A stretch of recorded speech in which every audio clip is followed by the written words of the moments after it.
If you're afraid of Roe versus Wade being overturned by the Supreme Court, well, guess who would lead the charge? President Mike Pence. If you're afraid of women's reproductive rights being on the chopping block, Mike Pence would lead the charge. Are you aware that in the state of Indiana, Mike Pence made it so that women who had miscarriages as early as a month would actually have to take, and I'm sorry to be graphic, would have to take what was removed from them, mostly cells, and bury it? That was something Mike Pence was trying to push? The media would be fine with it. Kimberly Schwanke says, Jordan was in my dream last night. So weird. Kimberly, I dream of you every night. And also, Super Chat contributions help me dream. I dream of people who leave Super Chat contributions. Hint, hint. Gene says, Indiana here. Pence is a douchebag. So everybody wants to say, 25th Amendment, he's mentally stable. Well, you want to bring in the one who's if Trump's mentally unstable, you want to bring in the one who is very mentally stable to the point and very competent? You want Obamacare repealed? That will actually happen under Pence because he knows how to legislate. He was a congressman before he was a governor, before he was a vice president. So I'm not, Hillary Clinton voters, they were always about, we need to be pragmatic, lesser of two evils. Well, in this particular case, I actually think Pence, by the record of actual things that could get passed, not by the way he talks, not by the things he tweets, not by the hysteria he creates, because that is Trump, but the way that a Pence would not only legislate executively, because executive orders would be passed, but would actually be able to get things moving through the House, and a media who would not resist Mike Pence, because Mike Pence is one of them. He's part of the club, the Washington club. The media, think of George Bush. The media helped him pass his war because he sounded good. With the bullhorn after 9/11, we'll come wherever they are. We will find you. Media propped him up. As long as Pence doesn't tweet bizarre things, doesn't say bizarre things, and keeps us at endless war for oil, and keeps the deregulation and the tax cuts coming to the parent companies of CNN and MSNBC and New York Times owners, they'll be fine with Pence. But the point is, enough of the hysteria. If the Trump administration officials honestly believe this man is mentally unstable, that on any given day that he might pull the nuclear button without mental stability going into his decision, then they owe it to the country to invoke the 25th Amendment. Because if it's that severe, then the country's at stake, possibly the world. FDR was mentally stable and he bombed Japan. Well, some could argue he was mentally unstable, but you get my point. But, literally, Detroit just shut down.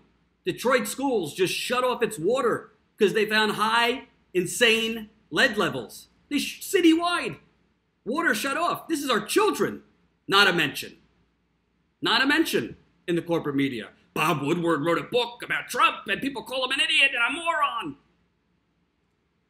When does the insanity end? And I know some people will be mad and say, Jordan, you're minimizing it. I'm not minimizing it. I'm saying if they really feel this way, if people are feel it's so important that they have to speak with Bob Woodward for his book, if anonymous officials feel it's so important and so critical and he's so mentally unstable that we have to write op-eds for the New York Times and not put our names at it, then we have reached the point where it's time to put up or shut the fuck up. And let's start covering real issues. I think Trump is unstable. But you want to know the difference between Bush and Trump? One was stable, but he was a religious zealot, Bush. He thought God was telling him to go to Iraq, so you could argue he was mentally unstable. and the media showered with him affection. Why did they shower him with affection and prop up Bush's war? Because he sounded normal. Because he didn't tweet. Because he sounded like an American president. Because he wasn't outside the box. He cut your taxes for the rich. He deregulated. And he kept us at war, which the media loves, all three of them. At this point, I don't understand the rehabilitation of George Bush, because I don't think it's even comparable, the damage that George Bush did in 8 years. So in his presidency to Donald Trump. Donald Trump has done some terrible things, but we have not launched a war yet that has killed 4,000 American soldiers and hundreds of thousands killed or wounded in Iraq. The economy, I think it's going to have a recession, and I could get to that another day. The student loan bubble is near popping. You think the housing bubble was bad in 2008? By the way, we're about to hit the 10-year anniversary of that. That won't get covered. The 10-year anniversary of the global economic crash brought on by the very bankers that Barack Obama, another lovely guy, didn't tweet, sounded like one of everybody, and then droned and killed innocent people around the world, let the bankers off scot-free, did nothing to even attempt to tackle income inequality. I talked to African Americans all over the country, did nothing to invest in inner cities, allowed police to basically massacre black people all over the country. I said this while I was at the Young Turks, and I say it now. It is very easy to be fearful and respond viscerally based on how people sound, what they say, how they say it. It is not normal for a president to be tweeting about Roseanne Barr. It is not normal for a president to be talking about his big button in nuclear threats on Twitter. None of this is normal, and I'm not minimizing it. But literally, we're going to have a media circus now for probably a week, because Woodward's book is coming out. Who knows? The New York Times is giving op-eds to anonymous senior administration officials. This will be talked about for days and days and days, and then it all's a domino effect. But you know what? Detroit schools just shut off the water, no coverage. Water protectors are literally getting arrested on property that they have permission to be on, down at the Bayou Bridge, pipeline resistance. I tweeted out a video yesterday. I'm going to show it to you tonight. A water protecting getting violently arrested while she's on property that not only she and other water protectors have written permission to be on from the landowner, but Energy Transfer Partners, the oil company trying to ram the pipeline through, Dakota Access Pipeline, they were owners of that. And now they are trying to ram this pipeline through, which is also going to be used for exports, not energy independence. No coverage of that. I mean, I could go on. You see any coverage of Bernie Sanders proposing a bill today, which is my next topic, to try and actually end corporate welfare? No. So that's all I got to say about this. If they want to put up, then put up. Invoke the 25th Amendment, and then let the circus begin. But enough with the anonymous sources and the anonymous op-eds. I don't care if it's Trump or Obama or anyone. No journalistic outlet, and you could quote me on this, no journalistic outlet should be giving people anonymous op-eds. Who the hell knows who he or she is? Who the hell knows what their motivations are? Who the hell knows? We don't, because we don't know who it is.